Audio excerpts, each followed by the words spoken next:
Baik, Assalamualaikum warahmatullahi wabarakatuh. Perkenalkan, kami dari kelompok satu izin menyampaikan diskusi kami tentang revaluasi aktiva tetap. Dengan anggota ada Sibil Cahya Kalisa, Jocelyn Gracia, Harisma Jaya Kusuma Halim, Siti Raudita Amelia, Putri Alia Nugroho, dan Muhammad Rafi Rakandani. Yang pertama adalah pengukuran aktiva tetap. Pengukuran aktiva tetap ini dibagi menjadi dua, yaitu berdasarkan PSAK dan juga berdasarkan IFRS. Berdasarkan PSAK, itu diukur atas biaya perolehan. Jadi nilai wajar dari imbalan lain ini diserahkan untuk memperoleh nilai aktiva. Biaya perolehan sendiri itu apa sih? Biaya perolehan itu merupakan jumlah kas atau setara kas yang dibayarkan atau nilai wajar dari imbalan yang diserahkan untuk memperoleh suatu aktiva pada saat perolehan atau konstruksi, atau jika dapat diterapkan jumlah yang didistribusikan pada aset ketika pertama kali diakui. Nah, kemudian yang kedua adalah biaya perolehan suatu aktiva yang dibangun sendiri ditentukan dengan menggunakan prinsip yang sama sebagaimana perolehan aktiva dengan pembelian. Nah, jika entitas membuat aktiva serupa untuk dijual dalam usaha normal, maka biaya perolehan aktiva itu biasanya sama dengan biaya pembangunan aktiva. Oleh karena itu, dalam penetapan biaya perolehan, maka setiap laba internal harus dieliminasi. Yang ketiga adalah tidak mengakui biaya perawatan. Biaya tersebut diakui dalam laba rugi yang terjadinya. Biaya perawatan sehari-hari ini terdiri atas biaya tenaga kerja dan bahan habis pakai, termasuk suku cadang kecil. Yang keempat adalah disusutkan secara terpisah. Jadi setiap bagian dari aktiva tetap yang memiliki biaya perolehan cukup signifikan terhadap total biaya perolehan seluruh aktiva tetap harus disusutkan secara terpisah. Kemudian yang kedua itu berdasarkan IFRS. Jadi yang pertama itu berdasarkan IFRS, suatu properti, pabrik, dan peralatan yang memenuhi kriteria pengakuan harus diukur pada harga perolehannya.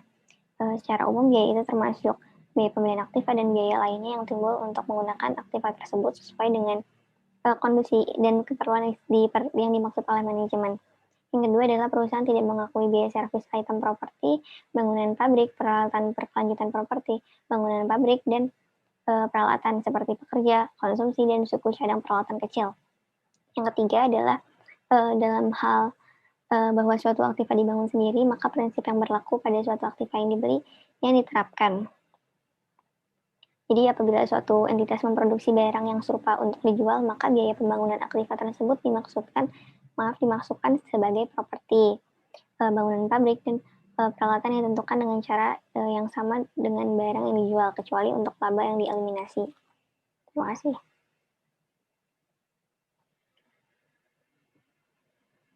Baik, selanjutnya ada penyesuaian laba fiskal. Penyesuaian laporan keuangan ini harus sesuai dengan peraturan fiskal yang berlaku. Apalagi jika laporan ini menjadi dasar untuk membuat SPT tahunan yang dilaporkan ke kantor pajak. Nah, laporan ini biasanya ada dua, yaitu koreksi fiskal negatif dan koreksi fiskal positif. Fiskal negatif ini mengakibatkan laba fiskal berkurang atau rugi fiskal bertambah, sehingga laba fiskal lebih kecil atau rugi fiskal lebih besar daripada komersial. Penyebabnya itu adanya selisih komersial di bawah penyusutan fiskal. Lalu ada penghasilan yang dikenakan ke final dan penghasilan yang tidak termasuk objek pajak namun termasuk dalam peredaran usaha. Lalu ada penyusutan fiskal negatif lain. Lalu koreksi fiskal positif mengakibatkan laba fiskal bertambah atau rugi fiskal berkurang, sehingga laba fiskal lebih besar dari laba komersil atau rugi fiskal lebih kecil dari rugi komersil. Penyebabnya ada biaya yang dibebankan untuk kepentingan pribadi wajib pajak, penggantian atau imbalan sehubungan dengan pekerjaan atau jasa, dana cadangan, pajak penghasilan. Lalu penyesuaian fiskal positif lain yang tidak berasal dari hal-hal yang disebutkan. Lalu ada jenis rekonsiliasi fiskal. Yang pertama debit tetap. Debit tetap disebabkan oleh adanya transaksi yang diakui oleh wajib pajak sebagai penghasilan atau biaya yang disesuaikan dengan standar akuntansi keuangan. Lalu ada beda waktu, disebabkan karena adanya perbedaan waktu dari sistem akuntansi dengan sistem perpajakan. Lalu selanjutnya ada tahapan dalam rekonsiliasi fiskal.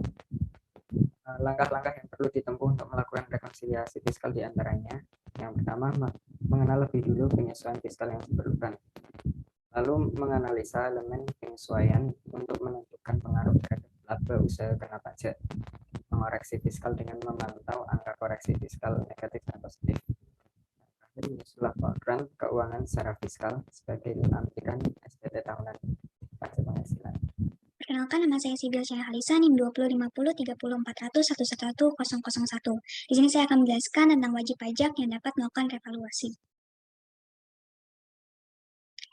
Pada pasal 19 ayat 1 Undang-Undang Nomor 36 Tahun 2008, Menteri Keuangan berwenang menetapkan peraturan tentang penilaian kembali aktiva atau revaluasi dan faktor penyesuaian apabila terjadi ketidaksesuaian antara unsur-unsur biaya dengan penghasilan karena perkembangan harga. PMK nomor 79 PMK.07/2008 menjelaskan bahwa perusahaan dapat melakukan penilaian kembali aktiva tetap perusahaan untuk tujuan perpajakan dengan syarat telah memenuhi semua kewajiban pajaknya sampai dengan masa pajak terakhir sebelum masa pajak dilakukannya penilaian kembali. Pada PMK yang sama dijelaskan juga bahwa perusahaan yang dapat melakukan revaluasi adalah wajib pajak badan dalam negeri dan bentuk usaha tetap atau BUT, tidak termasuk perusahaan yang memperoleh izin penyelenggaraan pembukuan dalam bahasa Inggris dan mata uang dolar Amerika Serikat. Lalu pada peraturan sama yaitu PMK 79 tahun 2008 ketentuan batasan terhadap wajib pajak badan yang melakukan revaluasi aktiva tetap. Yang pertama ada penilaian kembali aktiva tetap tidak dapat dilakukan sebelum lewat jangka waktu 5 tahun terhitung sejak revaluasi terakhir. 2. Perusahaan yang melakukan revaluasi komersial namun tidak memperoleh persetujuan Dirjen Pajak, maka nilai revaluasi yang ditetapkan tidak dapat digunakan sebagai dasar melakukan penyusutan fiskal. 3. Penjualan aset yang telah direvaluasi sebelum masa penyusutan berakhir atau aset kelompok 1 dan 2 akan dikenakan tambahan PPh final sebesar selisih tarif terakhir dikurangi 10% atau 25% dikurang 10% sama dengan 15% dikalikan dengan selisih lebih revaluasi. Selanjutnya, penjualan aktiva tetap kelompok 3 dan 4 bangunan dan tanah yang telah memperoleh persetujuan revaluasi sebelum lewat jangka waktu 10 tahun, maka akan dikenakan tambahan PP final sebesar selisih tarif terakhir dikurangi 10% atau 25% dikurang 10% sama dengan 15%. Dikalikan dengan selisih lebih revaluasi. Terakhir, selisih antara nilai pengalihan aktiva tetap perusahaan dengan nilai sisa buku fiskal pada saat pengalihan merupakan keuntungan atau kerugian sesuai dengan UU PPh. Sekian materi saya, akan dilanjutkan dengan rekan saya. Terima kasih. Pajak penghasilan selisih lebih revaluasi. Selisih lebih antara nilai revaluasi dengan nilai buku fiskal dikenakan PPh pasal 19 atau PPh final dengan tarif sebesar 10%. Dan juga terdapat ketentuan pengangsuran diatur dalam pasal 9 ayat 4 UU Ketentuan Umum dan Tata Cara Perpajakan atau KUP yang diperuntukkan bagi perusahaan yang tidak mampu membayar atau melunasi PPh final terutang dan perusahaan tersebut diperbolehkan untuk mengangsur selama paling lama 12 bulan. Selanjutnya, saya Jocelyn Gracia akan menjelaskan mengenai penyusunan aktiva, di mana penyusunan aktiva ini terjadi karena suatu aktiva tetap, kecuali dari tanah, akan mengalami kerusakan atau pengurangan nilai guna dan adanya pembatasan masa manfaat. Sehingga pengurangan nilai guna ini dari aktiva tetap ini disebut sebagai penyusutan atau depreciation. Faktor yang mempengaruhi adanya penyusutan aktiva yang pertama itu ada faktor fisik, di mana di sini bahwa keadaan dari fisik aktiva tetap itu akan mengalami penurunan pada suatu periode tertentu. Nah, di sini meskipun ada perawatan khusus itu tetap akan mengalami pengurangan nilai guna tersebut. Nah, yang kedua itu ada nilai perolehan yang biasa disebut dengan acquisition cost, di mana di sini merupakan dasar perhitungan seberapa besar dari depresiasi yang dimiliki oleh sebuah aktiva tetap. Nah, selanjutnya ada nilai residu atau salvage value, di mana di sini merupakan taksiran suatu jumlah kas yang didapat dari aktiva saat terakhir masa pemanfaatannya. Yang selanjutnya ada umur ekonomis aktiva atau economical life team, di mana di sini merupakan lamanya manfaat jasa yang diharapkan dari aktiva tersebut pada suatu periode yang berlaku. Nah, di sini selanjutnya itu ada metode dari penyusutan aktiva tetap, yaitu kalau dalam perpajakan ada dua, yaitu metode penyusutan garis lurus atau straight line method dan juga metode penyusutan saldo menurun atau double declining balance method. Di mana di sini yang pertama yaitu penyusutan garis lurus atau straight line method merupakan suatu metode yang yang lebih fokus kepada jangka waktu, di mana metode ini kemudian akan sering dipakai karena perhitungannya lebih sederhana, yaitu dengan cara menghitung nilai dari beban penyusutan setiap tahun itu sama, dan hasil atau outputnya yang diproduksi itu tidak mempengaruhi penyusutan tersebut.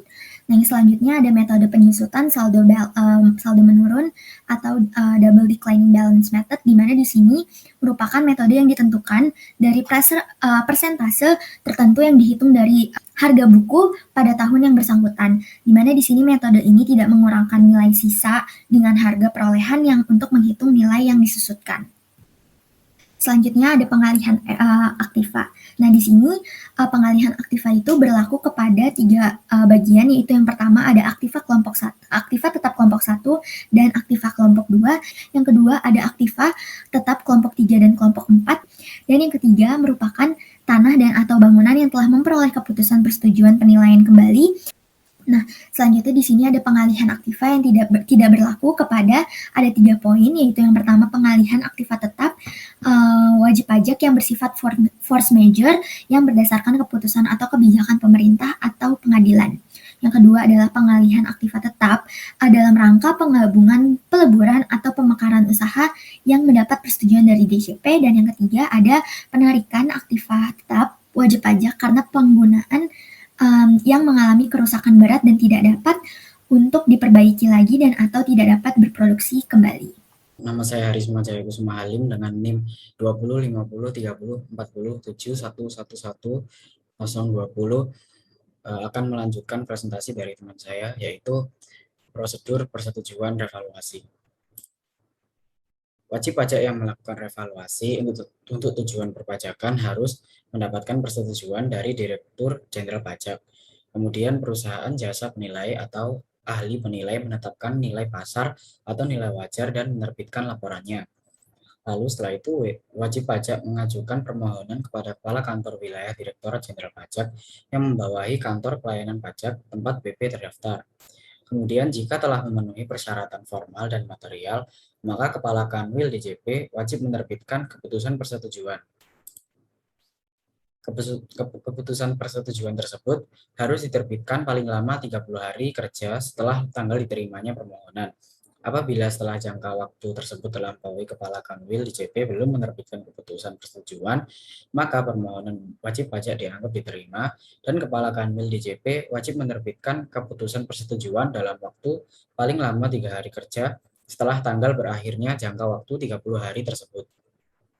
Kemudian setelah itu keputusan persetujuan ini berlaku terhitung mulai tanggal akhir jangka waktu 30 hari kerja tersebut. Keputusan yang dibuat Kepala Kanwil DJP merupakan keputusan yang dibuat atas nama Direktur Jenderal Pajak.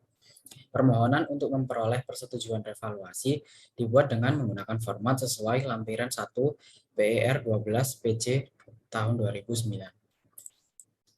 Format lampiran 1 PR 12 PC 2009 harus dilampiri dengan fotokopi surat izin usaha perusahaan jasa penilai atau ahli penilai yang telah memperoleh izin dari pemerintah.